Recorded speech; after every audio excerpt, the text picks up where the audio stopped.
Hi, welcome to A Foreigner in the Philippines. Well, it's a late night thing. Late for us, as I always say, it's 9:22. Oh gosh. Well, this is in the relationship series that we've been doing, and it's part 8. It's the second time I've done this, but for some reason the microphone didn't work, and and actually I haven't tested it now, so I really don't know if it's going to work now.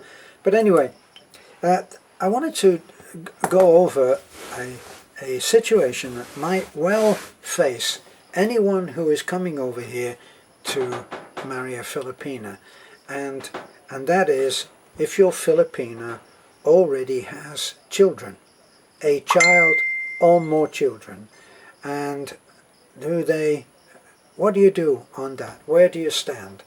Well, I have a very good friend who has married a lady here, is extremely happy, and there are, I think, 3 children. So I did have another friend, an Australian, who married into a family that had, I think it was 8 or 9 children. Incredible. And there are always challenges which you cannot account for, even when thinking of a Western relationship. Now, with the West, when you're in the West, everything it's all been worked out, hasn't it? I mean, there's so many people who are doing counselling. They've got it all down. They know how to categorize it.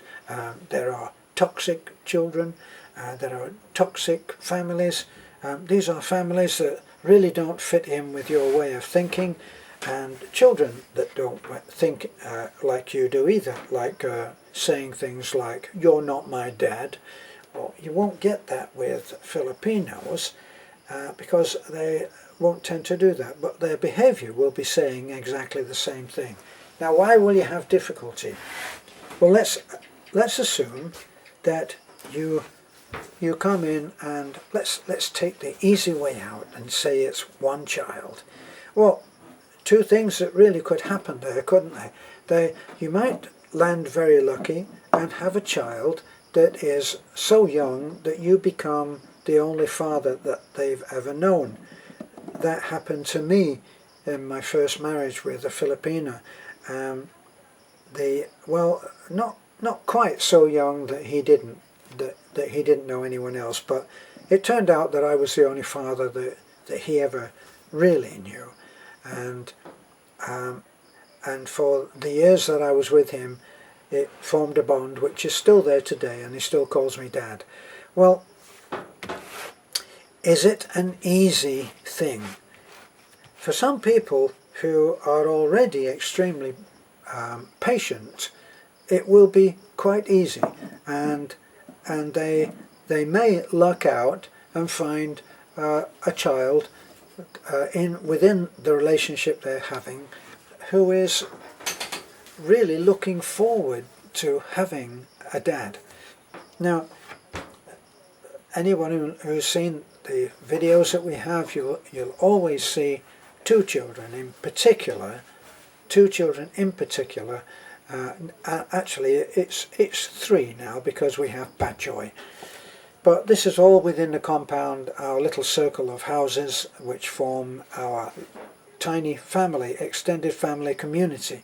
We have Batjoy, who is 6 years old, 5 or 6 years old, doesn't speak too much English, but knows the language of being hugged and being told, "Batjoy, I love you."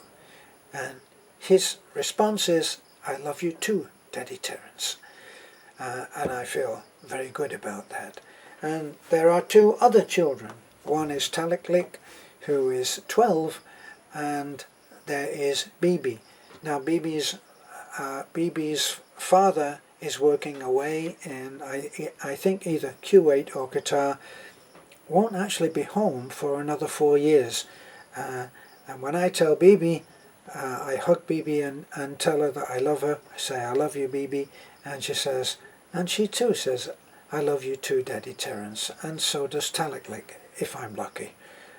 The older that they get, the harder it is to kind of get yourself in on the playing field. Well, you can have it easy or you can have it rough. Now, it's where you need the advice usually is when it's not so easy. And sometimes it depends a lot on whether you actually like the child. I don't automatically like every child that I meet. Some I really don't like much. And even though you may try to help them, they'll still, for some reason, they'll set themselves against you. And there you're really down to a great deal of patience and what you might term the easy, superficial way out. You simply keep it to saying good morning, hi, and you try to make it so that by your behavior you will be seen as someone that they actually would like to have in their lives.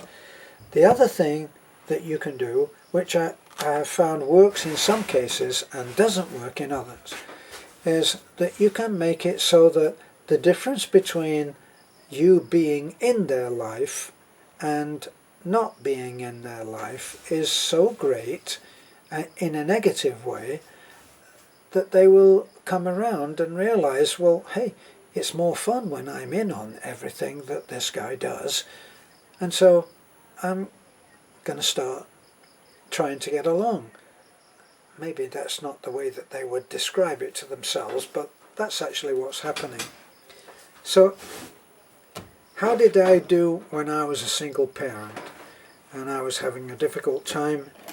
Employment, we'd just gone to America and employment was not to be had. I had to actually make a job for myself by becoming a carpenter and going and working in people's houses, quite illegally, by the way, because the California system is very much on licensing, so you have to be a licensed contractor, and it's very unlikely that you are going to be picked up for doing work in people's houses because they don't have the infrastructure to be able to police something like that anyway.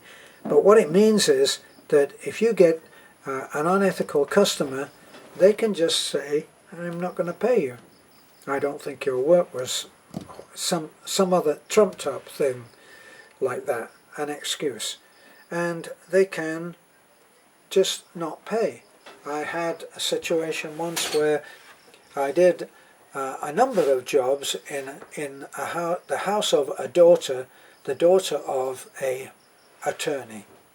And what happened was that I numbered all the jobs that I'd done and I priced them separately to arrive at my total. Well, unfortunately what I did was I made a mistake in totaling up the amount, and I'd omitted one job.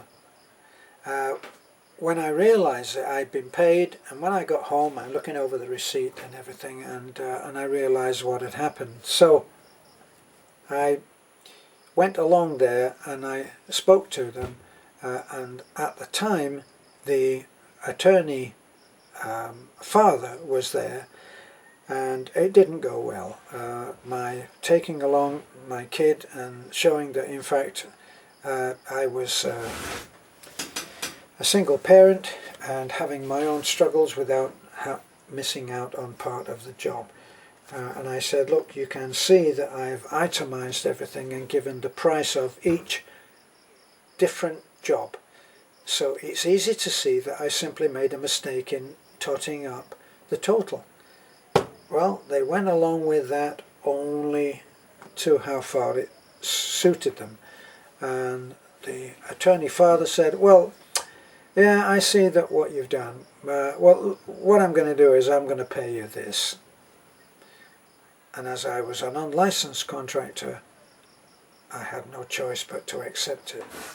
But I digressed again, as I usually do.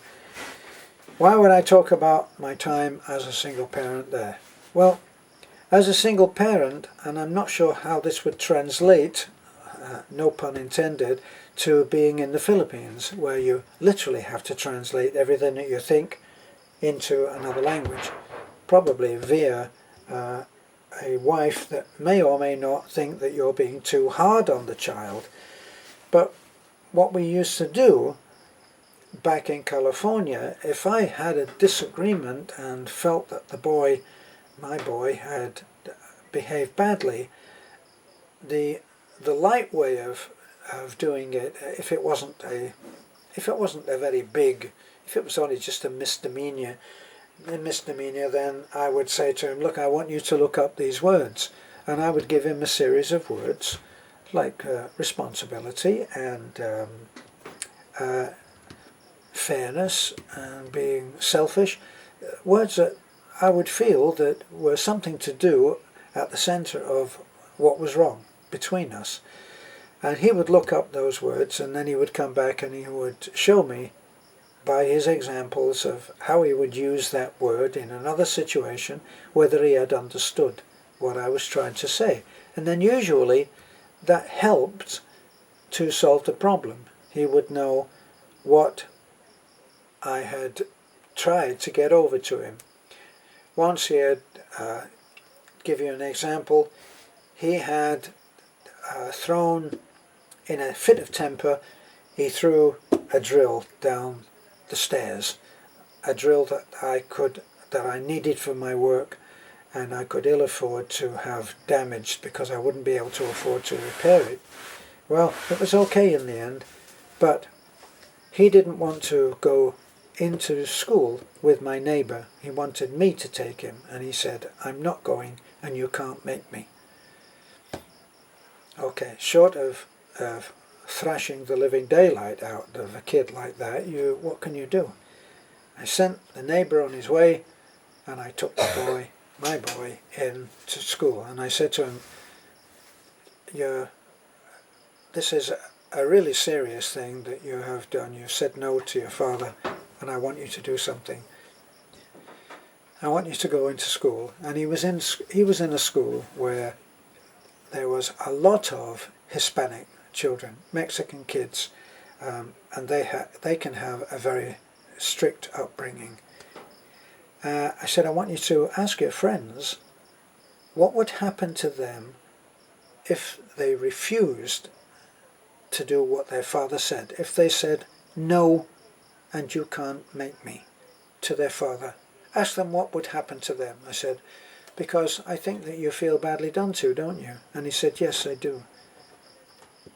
So at the end of the day, I picked him up from school, and I said, and in fact I didn't have to say anything. He got into the truck and he said, I'm sorry that I did that, Dad, and I did speak to my friends, and I think I'm the lucky one, because I asked him, I said, listen to what they say about what would happen to them, and then judge for yourself who is the lucky one. Are they the lucky one, or are you? And he said, I'm the lucky one. So by trying to get him to look at things in a sane way, and after the heat of the moment had cooled down, that's very important, I found, is that when the real tears start flowing, then nobody is receiving incoming calls at that moment, so you really need to step back. What I did was I hugged my son, told him I loved him, and I kept hugging him even if he struggled. I imprisoned him in my arms, and I said, it's okay, it's okay, it's okay, all right, it's okay. I just kept doing that till he stopped crying. And if you've got time to do that, then it's a good starting point. And then, when the tears have stopped, you allow for a little while to pass, an hour or two. And when everything is seemingly back to normal, then you say, can we talk? And then usually the kid has no option but to say, yes, we can talk. And then you can talk it out without the blood being up in the face. That should work if you have a sufficient grasp on the Filipino language, or if you have a good translator. This is not something that Filipinos seem to be very good at. They tend to tone down what you as the foreigner say. And let's face it, no matter how long you are in a relationship with a Filipino kid, you will always be the foreigner. That can be good and that can be bad. Sometimes it's good. I have situations, if I sit in church on Sunday, all of the kids know me because I picked most of them up and brought them into church on my truck. So they all know me, and there is an element of that they want to be friends. They want to be close to you, and they'll come up and stand near you and next to you. I think Beth has made some video of what this is like for a foreigner, and so it can work that it works for you in that they will try to be in your good books and be on good terms with you, usually because there's more treats with a foreigner than perhaps with a poorer Filipino father. And anyway, as in the case of Taliklik, she actually doesn't have a dad because he died about 2 years ago. So I really am Daddy Terence. So that's as much as I can offer in this one, that it's not necessarily going to be a hard ride, but it's not obviously going to be an easy one. You'll have to work at it, and you'll have to get to the point where the Filipino child actually wants to be close to you. And if that's the case, then you're already winning. And I found that a good start is with Bachoy. I come in and I give a mock way, stern way. I say, Bachoy, come here, as if I'm gonna tell him off. Of course he knows that I'm not, and he comes running up to me and usually crashes into me, and I give him a hug, I lift him up and give him a hug, and then I say, Bachoy, I love you. And usually, if I'm lucky, he says, I love you too, Daddy Terence. That's as good as it gets any given moment. This is a foreigner in the Philippines. Bye for now.